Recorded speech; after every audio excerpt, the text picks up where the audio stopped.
Hello, what is up, everybody? My name is Mario Pichardo. In this video, I want to kind of talk about female and male family dynamics. Back in the 50s, we had the women really weren't working as much. Women were in the home, men were out, and they were the breadwinners.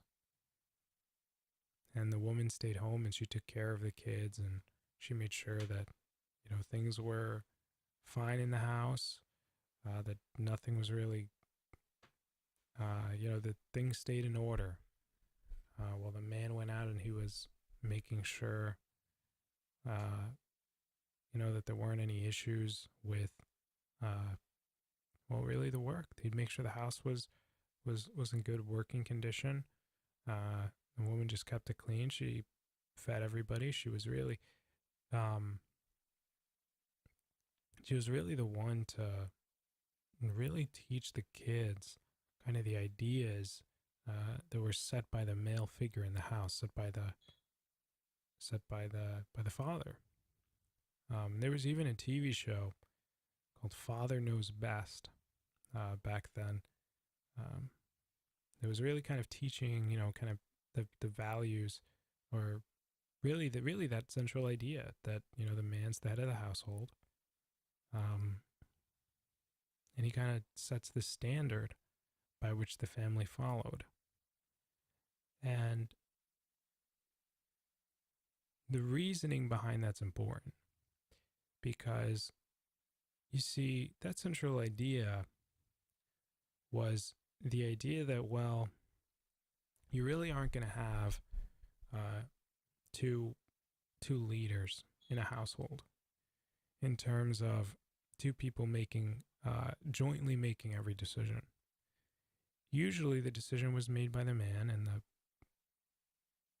and the woman would follow him, whether really she was a big proponent of what he was saying or not. And the reason it was done that way was because it allowed for greater stability. It allowed for greater order. Assuming that the man obviously was man enough to take care of his family, make sure things that went right. Now, obviously, things didn't always go right, so we didn't always have this working perfectly, because that's just how humans are. People grow up with traumatizing childhood experiences, for example. But that's really how things were. Things were really kind of different than they are today. And so when women went to university back then, they really went to find husbands, to really get into relationships. The woman's role in the household really had a lot less to do with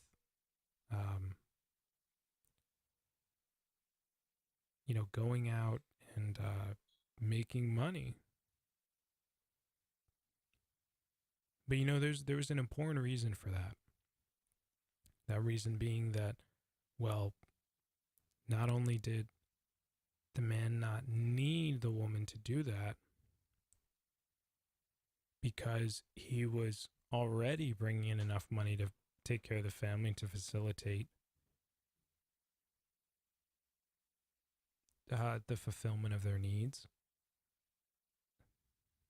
But also because the woman, and this is the point that a lot of people kind of gloss over,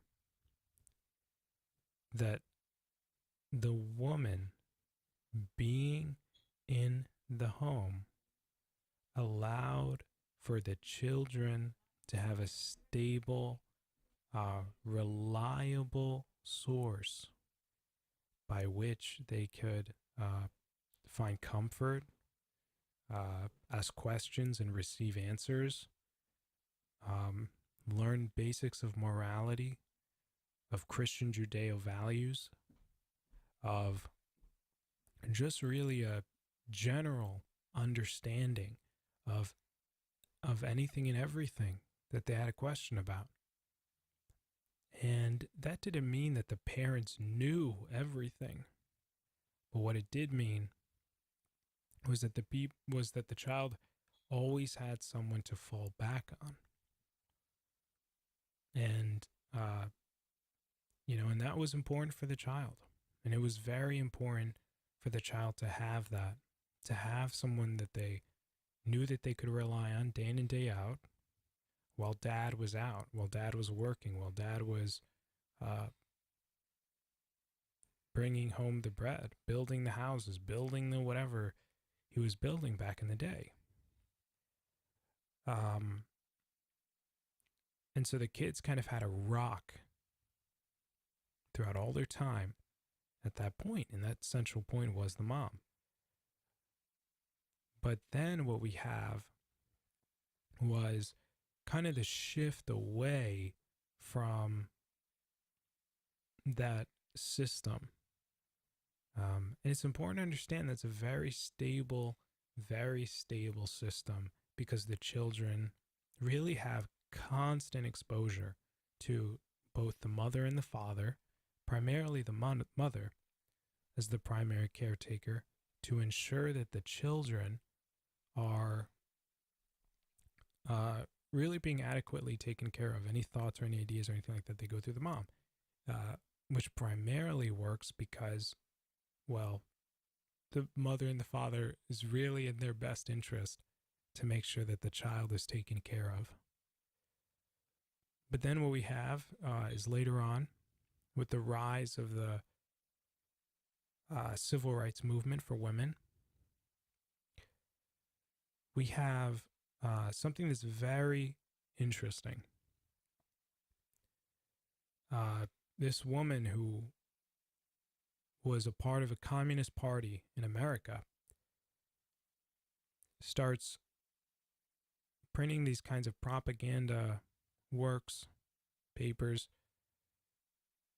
stating that women ought to have the right to vote, the right to go out and do all these things, the right to be strong and independent. And that movement is pushed out now by communists. Interestingly, in a time where the women who are surveyed don't feel oppressed, they don't feel held back, they don't feel like they're being regressed in any sort of way. In fact, they find great pride and comfort in their role as mothers, caretakers, teachers for their children. Because you have to understand that for women, being able to build and nurture those relationships with their children and their families and their neighbors was, and still is, very important. And that was really, I think, the highlight of a mother's life, was being able to be there for their children whenever and in every way they possibly could.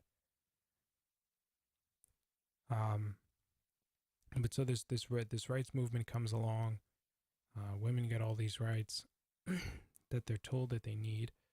What was interesting was when the women were asked, and this was at that time, back in the day, if they wanted, how they felt about all these changes, the women didn't really desire any of these things. They didn't really want the rights, all these things. But that really says something about a woman's state of comfortability with their lifestyle. And so all this propaganda kind of comes out saying, oh, well, women are oppressed, and all these stories published by these communist groups. It gains traction in America. because it's constantly reinforced. The same idea over and over again. You tell anybody the same thing over and over again and they'll come to believe it. And so this idea comes out and it's pushed and it's pressed on the public. And, well, people start believing it. Women start to believe, hey, wait, we were oppressed. We were marginalized. Wait a second. Why aren't women earning as much as men are? Why are women X, Y, and Z? And so this kind of brings about this movement where not only are the women now starting to work, but the children, and this is really where the family unit suffers, are now not having that stable, emotional, protective foundation that originally came from the mother, from the relationship with the mother, is now removed. And it's removed precisely because it is a sign of stability. And so now the children are really kind of raised by the state because you don't have the mother in the home to raise the child up with specific values, specific morality systems.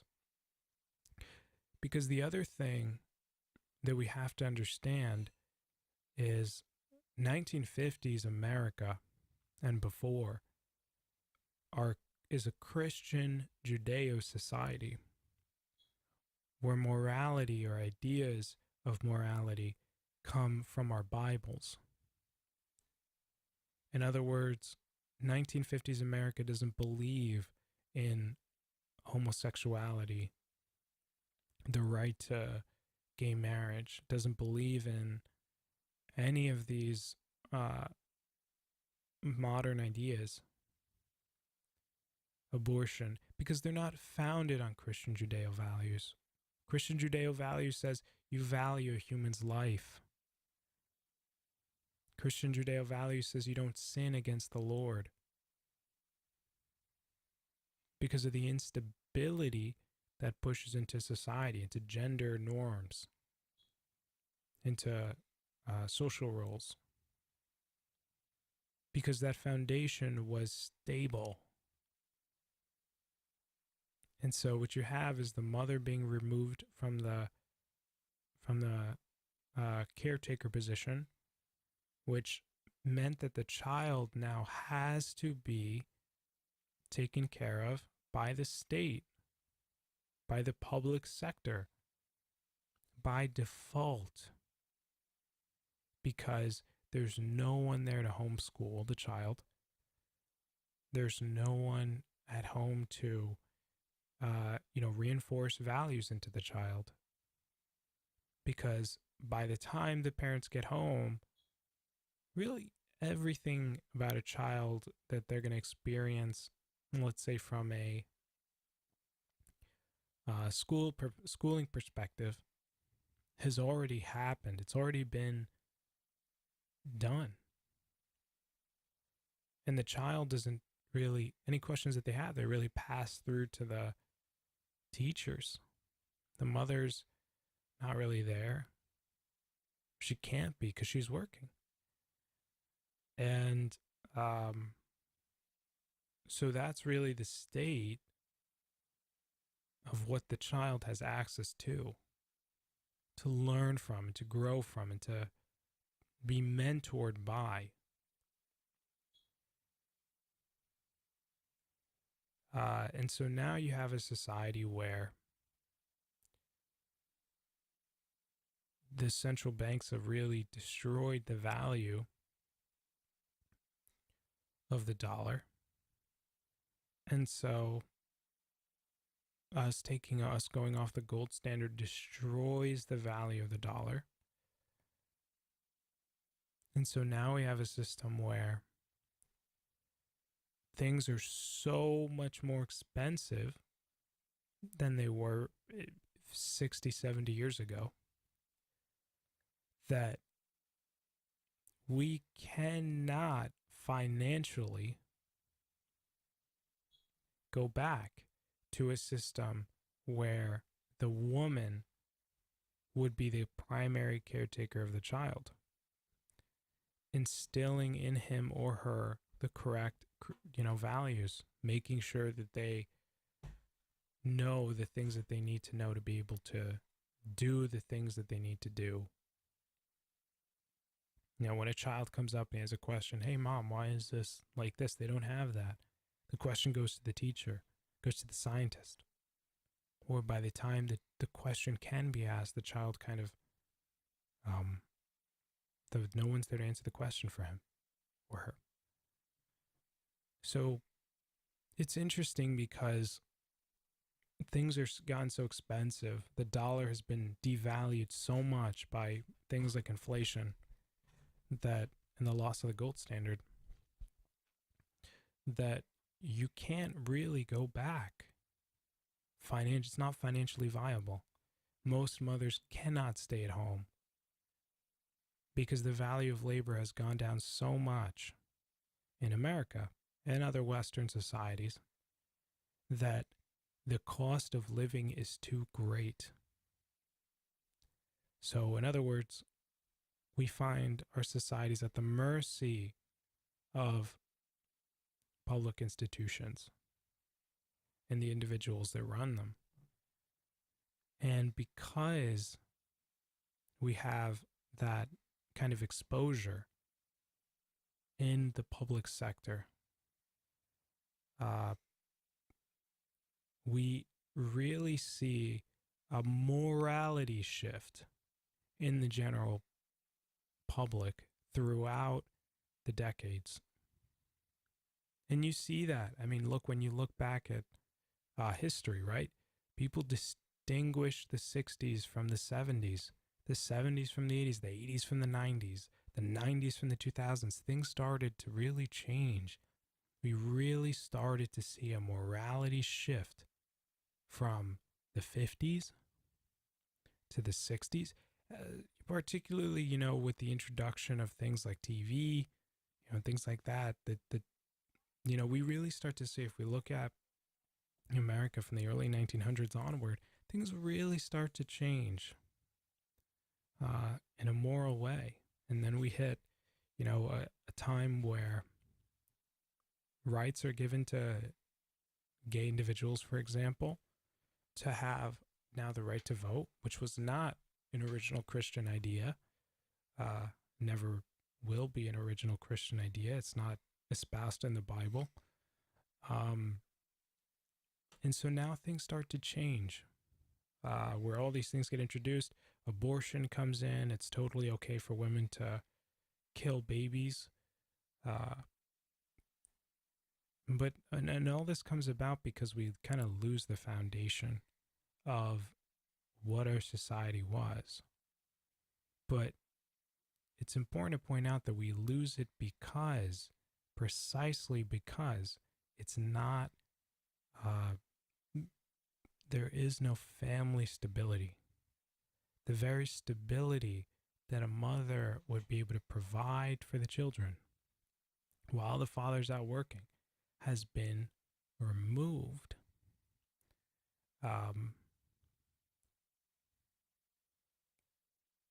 Not only that, though, but the other thing that we see is the onslaught of sexual morality being removed from the general population. And we see it from the TV shows that we watch to the movies that we see, where there's this idea with the invention of birth control, where now a woman, for example, doesn't have the same bodily cost to reproducing that they did uh, back in the day. A woman conceivably could have as many sexual partners as she wants and not have to worry about her reproductive system. And that really changed the moral system in America that incentivized sexual immorality precisely because there is no longer family structure, family stability. There's no need for individuals to follow or to believe in a certain set of rules. But and so when you have these kinds of all these things working together, you start to now see why these other ideas are able to start to slip into American and Western society, where now you can start to have people who are divergent, where now you can have, okay, gay rights, let's have lesbian rights, let's have sexual orientation rights, now let's have more people of color into different. You start to see where all this comes from, because the general stability, the core, remember, the core of a society is always the family. It will always be the family. And so by destabilizing the family, by removing the mother, and then making it financially inviable for a mother to even be in the home because of the financial cost, we start to have a societal deterioration where people are kind of like, eh.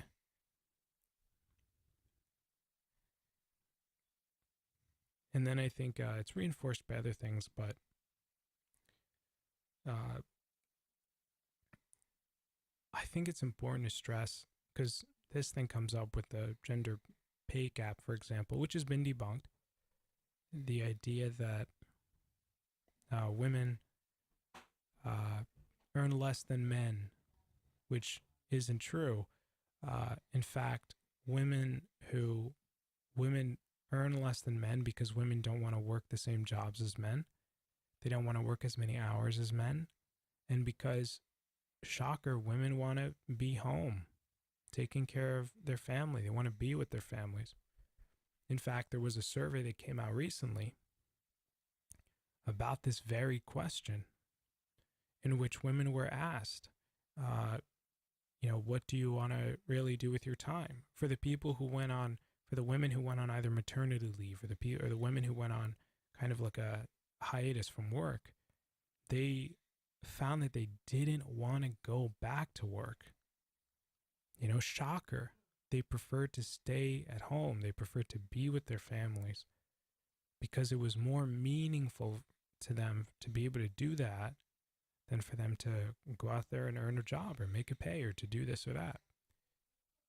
And so when you see the rhetoric about women not making enough money, or you see the rhetoric around women being oppressed, you see the rhetoric around anything like that, a lot of what we can start to see is that it's not really in a basis of what a woman really wants. And because it's not in the basis of what a woman really wants, this kind of fight for equality will never equalize. And so it's kind of like a perpetual war on society, because the women aren't interested in STEM. They're not interested in male-dominated fields precisely because of how women's brain works with regard to men.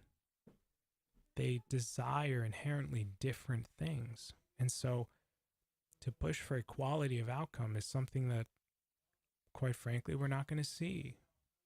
But precisely because it's different from what the man, it's different from what the female wants, is different.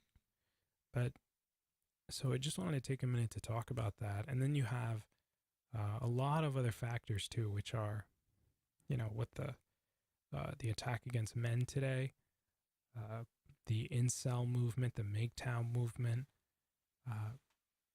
in response to how society is differentiating and treating men versus women, and the disproportionalities there.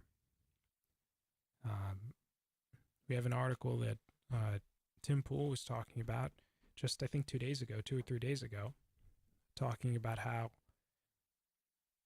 men in corporate America are afraid to really promote women or to work with women by themselves, like in a kind of one-on-one environment, precisely because they're afraid of the allegations of misconduct, so on and so forth.